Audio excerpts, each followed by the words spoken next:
turma! Hoje nós vamos para mais uma atividade com vocês nos chamados anexos embrionários, estruturas dos vertebrados necessárias para todo o seu desenvolvimento. O primeiro anexo embrionário que vai surgir no grupo dos animais aparece nos peixes, a chamada vesícula vitelina ou saco vitelínico. Observe que essa estrutura ela vai estar desenvolvida no grupo dos peixes e nos anfíbios, que eu coloquei entre aspas. Essa questão dos anfíbios ela é um pouco controversa, dependendo do tipo de escola. Em muitos vestibulares, nós vamos observar que os anexos embrionários, ou anexo embrionário saco vitelino, é encontrado nos peixes e nos anfíbios. Porém, com um detalhe muito especial. Primeiro, o vitelo todo do saco embrionário dos anfíbios, ele provém da mãe. Como também o próprio desenvolvimento dessa estrutura que surge dos macrômeros durante o desenvolvimento embrionário. Por isso, nem sempre você vai observar isso como sendo um anexo embrionário típico dele. Normalmente, esse tipo de assunto acaba não aparecendo nas provas, exatamente por um pouco dessa controvérsia. Por isso a gente vai dar mais atenção especial aos outros grupos animais. Mas lembra que o primeiro anexo embrionário, vesícula vitelina, que serve para armazenar o vitelo, substância nutritiva para o desenvolvimento dos embriões, surge nos peixes, anfíbios, e aí a gente passa especialmente para o grupo dos répteis, que foram aqueles animais que nós dizemos que dominaram o ambiente terrestre, e especialmente um dos motivos foi o surgimento dos seus anexos embrionários. Na ordem que eles aparecem, o córeo, anexo embrionário, essa membrana que delimita e protege o embrião durante o seu desenvolvimento.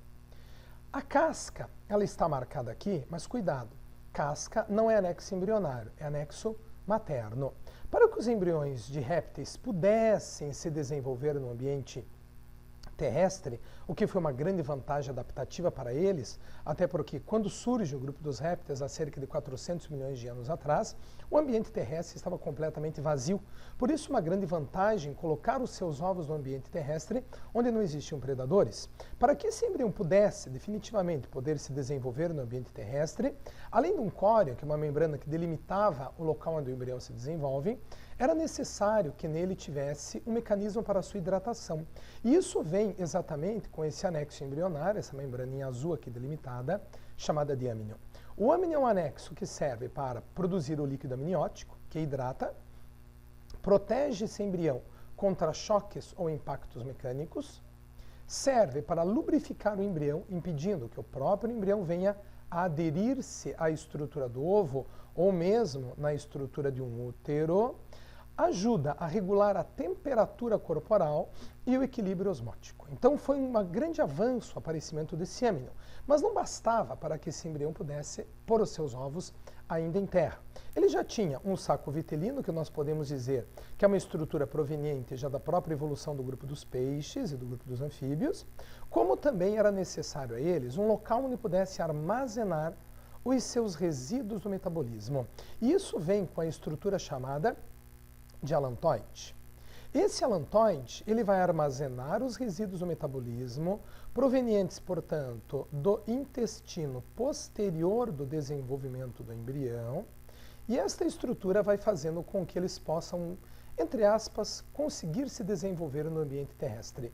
Além disso, o alantoide vai servir também para realizar trocas gasosas entre o embrião e o meio e absorver cálcio da casca, tendo também função nutritora. Quando passamos a falar dos anexos dos mamíferos, em especial no nosso caso, o que nós podemos encontrar e vamos observar? Acompanhem comigo. Nós temos também a presença de um córeo, que reveste e protege o embrião. Nós vamos observar a presença, no nosso caso, de um saco ou vesícula vitelina, muito pequena, bastante reduzida. Essa função de hematopoese é a principal função relacionada a esse anexo embrionário quando falamos do grupo dos mamíferos em especial. Então a vesícula vitelina, ela vai funcionar, na verdade, como sendo o nosso primeiro órgão hematopoético, responsável pela produção do nosso sangue. Depois essa função passará a ser executada pelo fígado fetal e mais tarde pela nossa medula óssea vermelha até o resto da nossa vida. Nós vamos ter um âmnion, sim, membrana, que vai produzir o líquido amniótico, que hidrata, protege o embrião contra choques e impactos mecânicos também. É uma estrutura que vai garantir a lubrificação do embrião, manter a temperatura e funcionar regulando o nosso equilíbrio osmótico. Estrutura do chamado alantoide. Alantoide é de aves e de répteis, bem grande, desenvolvido. Onde está o nosso alantoide? Veja, o nosso alantoide veio parar constituindo e formando a estrutura do cordão umbilical, junto também com a placenta. Então nós temos alantoide, mamíferos placentários? Sim, temos alantoide. Porém, o nosso alantoide incorporou-se à estrutura da chamada placenta e cordão, especialmente formando o cordão umbilical. Então, ovo de alantoide nas aves, nos répteis e mamíferos monotremados, alantoide bem desenvolvido. No caso dos mamíferos placentários, o alantoide vai se constituir e formar o nosso cordão umbilical, juntamente com a própria placenta. Anexo embrionário de origem mista, uma parte da placenta tem origem fetal, uma outra parte da placenta tem origem materna, encontrada nos mamíferos que tem a função de realizar as trocas gasosas, função de nutrição, imunização, nesse caso, passagem de anticorpos, função endócrina, produzir hormônios para garantir a gestação, e a função de excreção, por onde, portanto, os elementos, os produtos nitrogenados do bebê passam para a mãe. Com um detalhe muito especial.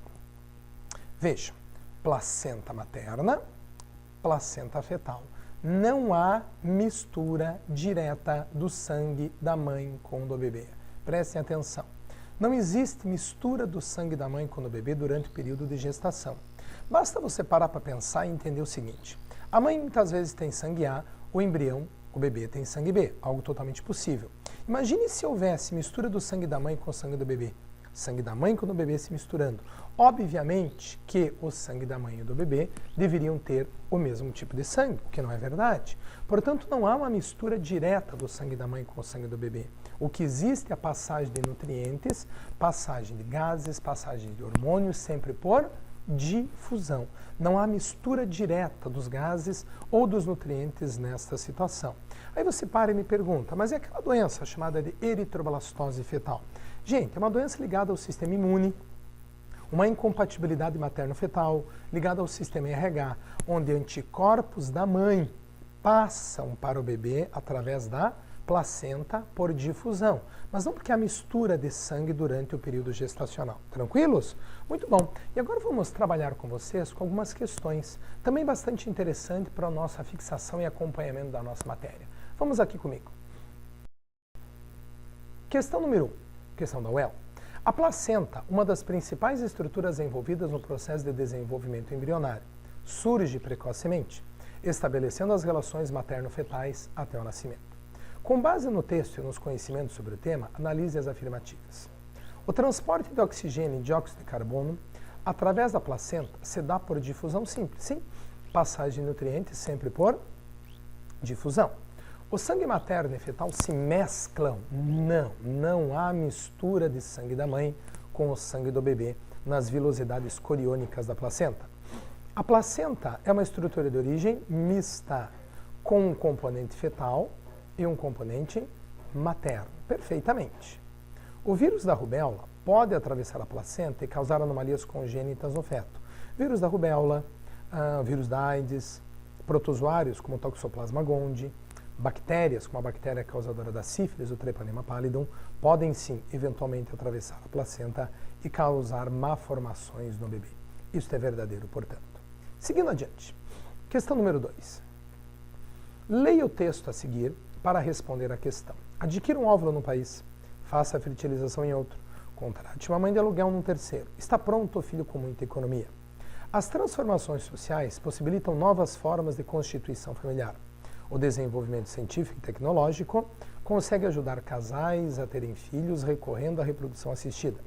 Nesse contexto, e supondo que um casal constituído por duas mulheres deseje ter um bebê, considere as afirmativas. Número 1. A célula ovo será resultante de um óvulo retirado de uma das mães, que foi fecundado por um espermatozoide, como ele diz no texto, né? E implantado no útero de uma mulher ou numa das mães, que seria a barriga de aluguel, né? Está pronto o seu bebê com muita economia. Então, isso é verdadeiro, né? Retira-se o óvulo de uma das supostas ou possíveis mães, fecundado com espermatozoide, comprado, por exemplo, buscado, encontrado num banco de sêmen, consegue-se a fertilização in vitro. Número 2. A fusão dos núcleos dos óvulos das mães dará origem ao embrião do sexo feminino. Veja, se fosse possível fundir os núcleos dos óvulos das mães, nós poderíamos então pensar no embrião, que seria uma ideia de formar-se aqui, que seria do sexo feminino, ou com apresenta genes de ambas as genitoras. Sim, portanto com características diploides e não haploides, né? Já que seria a fusão dos dois núcleos. O embrião formado, gerado in vitro, foi implantado no útero de uma das barrigas das mães, barriga de aluguel, para que o bebê tivesse características dela. Não. A barriga do aluguel apenas alberga o embrião durante o seu desenvolvimento. As características são as características genéticas provenientes, portanto, dos núcleos que deram origem a essa estrutura celular.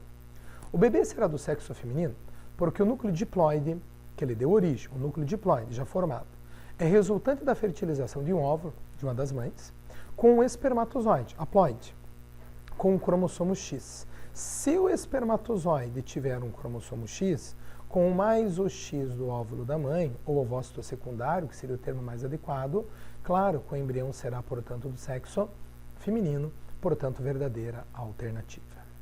Número 3. A exposição da mãe à nicotina durante a gravidez pode levar ao retardo do crescimento do feto, maior incidência de aborto e morte na infância. Isso ocorre porque a nicotina causa constricção dos vasos sanguíneos uterinos, levando ao baixo suprimento de oxigênio e nutrientes para o feto. Primeiro, o que eu entendo por constricção? Diminuição do calibre, não obstrução, não interrupção do vaso, mas uma constricção, diminuição do volume. Nesse caso, o feto recebe menos oxigênio e nutrientes. Por quê? A circulação placentária é interrompida? Não, a circulação não foi interrompida, diminuiu a circulação. Apenas sangue venoso circula na placenta? Não, a placenta passa sangue venoso e sangue arterial. Com um detalhe, a placenta passa duas artérias e uma veia, mas a circulação é invertida. Nas artérias do cordão umbilical, nas artérias passa sangue venoso, na veia passa sangue arterial. Olhem a letra C. Menos sangue materno circulará na placenta. Claro, se houve uma constricção dos vasos da mãe, como ele fala aqui, devido ao uso da nicotina, menor quantidade de sangue da mãe circulará pela placenta, o que vai trazer problemas de suprimento de oxigênio e de nutrientes para o feto. Essa é a alternativa correta. Mas olha a letra D, especialmente a letra E. O sangue materno deixa de entrar na circulação do bebê, não há mistura de sangue na placenta. O sangue materno e fetal deixam de se misturar, não existe mistura de sangue da mãe com o do bebê na placenta. Questão número 4. Os primeiros vertebrados a conquistar definitivamente o ambiente terrestre foram os répteis, apresentando fecundação interna e ovo revestido por uma casca impermeável. Isso, por sua vez, gerou problemas com trocas gasosas respiratórias através da casca e eliminação de excretos nitrogenados. Esses problemas foram resolvidos pelo desenvolvimento de estruturas extra-embrionárias, ou seja, anexos embrionários, tais como: quais os anexos que surgiram no grupo dos répteis? Saco vitelino, alantoide, amnion e cólion. Esses foram os anexos embrionários que surgiram no grupo dos répteis, que possibilitaram a eles a conquista definitiva do ambiente terrestre. E a número 5, para a gente encerrar por hoje com vocês. De um modo geral, o período normal de gestação de um mamífero está diretamente relacionado ao tamanho do corpo. O período de gestação do elefante, por exemplo, é de 22 meses. Um rato doméstico, 19 dias. O gambá, entretanto, que tem tamanho corporal maior que o do rato doméstico, tem um período de apenas 13 dias. E seus filhotes nascem muito pequenos, se comparados com os filhotes do rato. Considerando essas informações, responda: por que o gambá, de maior porte que o rato, tem período de gestação menor? Vejam, gente, quando falamos do gambá, nós falamos de um marsupial. Então ele precisa passar por um período ainda durante o seu desenvolvimento, como se fosse uma incubadora, ficando um período no marsúpio, onde ele termina o seu desenvolvimento, completa o seu desenvolvimento para que, teoricamente, possa nascer, diferente do rato. Então, qual a alternativa? Qual a resposta que nós daríamos para essa alternativa? Tem período de gestação menor. Justifique por ser um marsupial e deverá terminar o seu desenvolvimento na bolsa marsúpio, enquanto que o rato já nasce completamente formado. Letra B. Qual o anexo embrionário presente no rato e no elefante, mas ausente ou muito pouco desenvolvido nos gambás? Placenta. Cite uma função atribuída a esse anexo. Trocas gasosas, excreção, imunológica, nutritora. Mas um detalhe, quando ele fala uma função, numa questão discursiva, você vai escrever uma função. Seja objetivo, não é para escrever nem duas nem três, por mais que você saiba. Cite uma função, cite apenas uma função relacionada à placenta. Gente, obrigado por hoje. Nosso bate-papo mais uma vez. Espero que vocês tenham curtido e aproveitado mais essas dicas para vocês poderem melhorar o seu desenvolvimento nos vestibulares. Um abraço a vocês.